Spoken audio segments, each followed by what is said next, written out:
नमस्कार. तर मी अश्विनी स्वागत करते तुमचं आपल्या अजून एका नवीन व्हिडिओमध्ये. हा व्हिडिओ तसा फारच जुना आहे, पण एडिट करायला मला फारसा असा काही वेळ भेटतच नव्हता.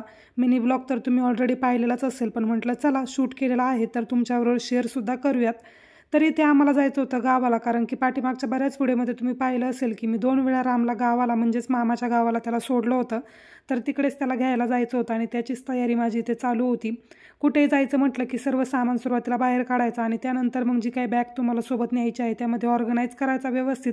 हाच माझा हेतू असतो, जेणेकरून की मग काही विसरायला नको. एक जरी वस्तू जी काय आहे रोजच्या उपयोगामधली किंवा दैनंदिन गरजेची जी काही वस्तू आहे ती जर विसरली तर मग जिथे तुम्ही कुठे जाणार असाल तिथलं संपूर्ण रुटीनच बिघडून जातं.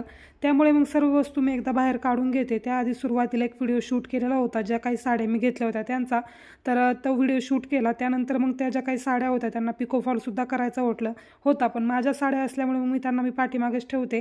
त्यामुळे आता ते पिशवीत कॅरीबॅगमध्ये भरून आता त्याला कबडमध्ये छान ऑर्गनाईज करते.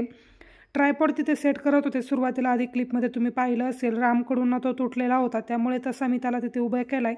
जे काही डोअर मॅट आहे ना त्याच्यावरती उभा करते, जेणेकरून की स्लिप व्हायला नको. व्यवस्थित त्याला काय करावं लागेल मला पॅक केल्यानंतर, म्हणजे जे काही त्याचा स्टडीनेस आहे तो टिकून राहील आणि व्यवस्थित जो काही ट्रायपॉड आहे तो सुद्धा सेट करता येईल. तर पूर्ण व्हिडिओ शूट करण्यामागे खूप सारी मेहनत असते.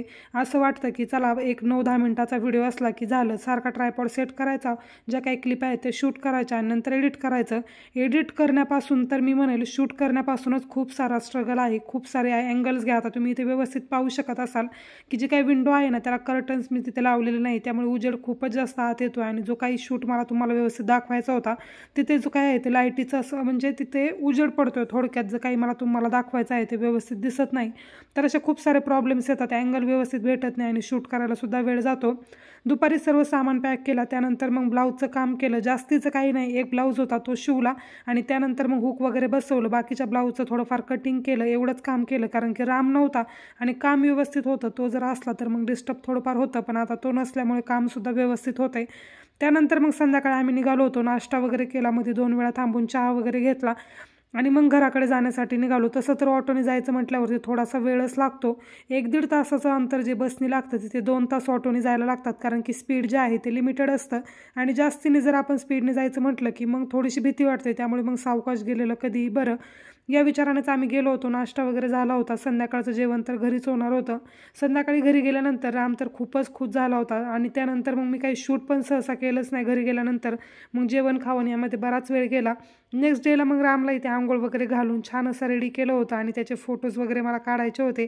बरेच दिवस त्याला नाही भेटलं ना की तशी कुणकुणसुद्धा लागते की चला राम इथे नाही आहे किंवा करमत नाही असं सुद्धा होतं आणि त्यालासुद्धा मे बी होत असेल, पण त्याला त्याच्या भावना काही अजून अशा व्यवस्थित म्हणजे सांगता येत नाही किंवा बोलता येत नाही, त्यामुळे आपणच समजून घ्यायचं. बरेच जण जवळचे मला विचारतात की रामला तिकडे करमतं का नाही, तर रामला तिकडे ना खूप जास्त करमतं. माणसांबरोबरच तिकडे पाळीव प्राणीसुद्धा खूप जास्त असतात आणि इकडे सहसा आपल्याला पाहायला भेटत नाही, त्यामुळे त्याला ते खूप जास्त फॅसिनेटिंग वाटतं. आणि तिकडे गेल्यानंतर ना राम इतका आनंदी राहतो. फक्त फोन वगैरे केल्यानंतर थोडासा चेहरा त्याचा उतरतो. आता ते ऑब्वियस आहे, कारण की तो खूपच लहान आहे आणि त्याला बाकी सर्व एवढ्या गोष्टी काय व्यवस्थित कळत नाही, नेमकं कोण आपलं कोण लांबचं. त्यामुळे त्याला जे कोणी जवळ करेल किंवा जो कोणी जीव लावेल, लहान मुलांचं तसंच असतं, जो कोणी जीव लागेल त्याला तो आपलासा वाटायला लागतो आणि इकडे सर्वच जण त्याला खूपच जीव लावतात. त्यामुळे त्याला सहसा तरी आमची काही जास्त आठवण येत नाही आणि तो खूप आनंदाने तिकडे राहतो. जेव्हा पण रामला मी इकडे घेऊन येते ना, राम अक्षरशः 2 दिवस रडण्याचा मात्र काहोर करतो आणि दरवाजावरती सुद्धा सारखा म्हणजे हात मारत राहतो की दरवाजा उघडून बाहेर चल, कारण की तिकडे खूप जास्त त्याला बाहेर फिरायला भेटतं आणि इकडे भेटत नाही.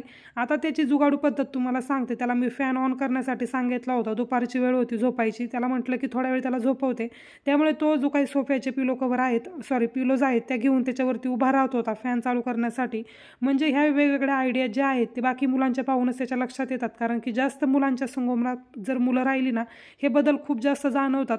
जर मुलं घरी जर जास्त हुशार होत नसेल ना तर त्यांना 3 वर्षानंतर जेव्हा आपण नर्सरी किंवा प्ले ग्रुपला वगैरे टाकतो ना त्यावेळेस मुलांमध्ये खूप चेंजेस होतात. मुलं बोलायला व्यवस्थित लागतात किंवा बाकीच्या त्यांच्या ॲक्टिव्हिटीसुद्धा सुधारतात. पण राम खूपच लहान आहे, त्यामुळे त्याच्या शाळेचा अजून तरी काही जास्तीचा काही विचार केलेला नाही.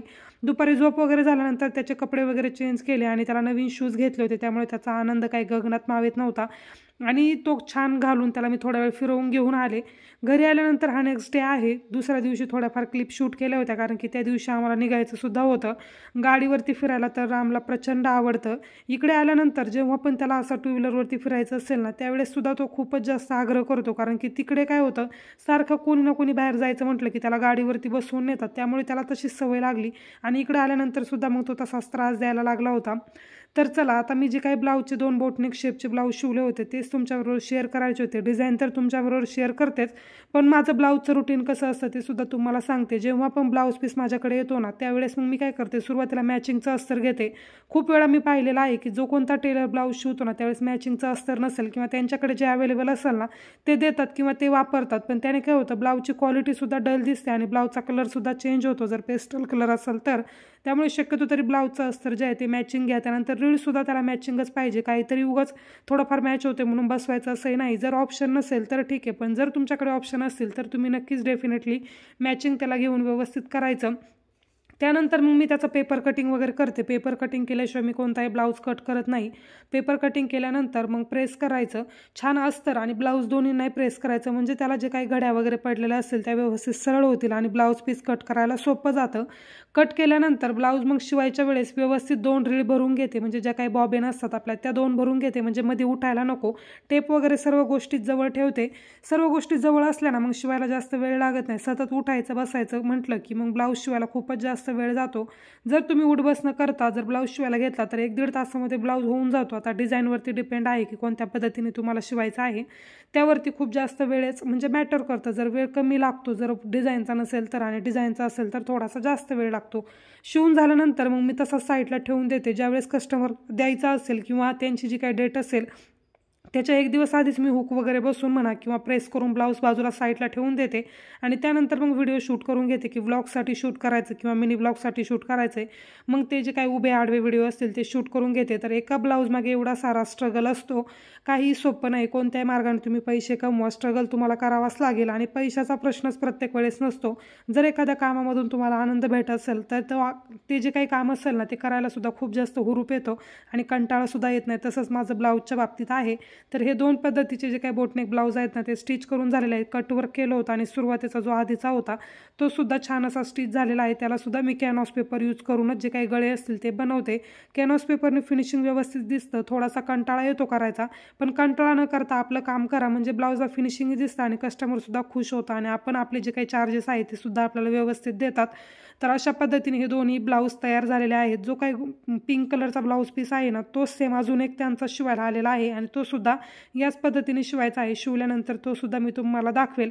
सांगितल्याप्रमाणे ब्लाऊज शिवून झाल्यानंतर आता कस्टमरला ज्यावेळेस द्यायची वेळ येते त्यावेळेस आता इथे प्रेस करून घेते.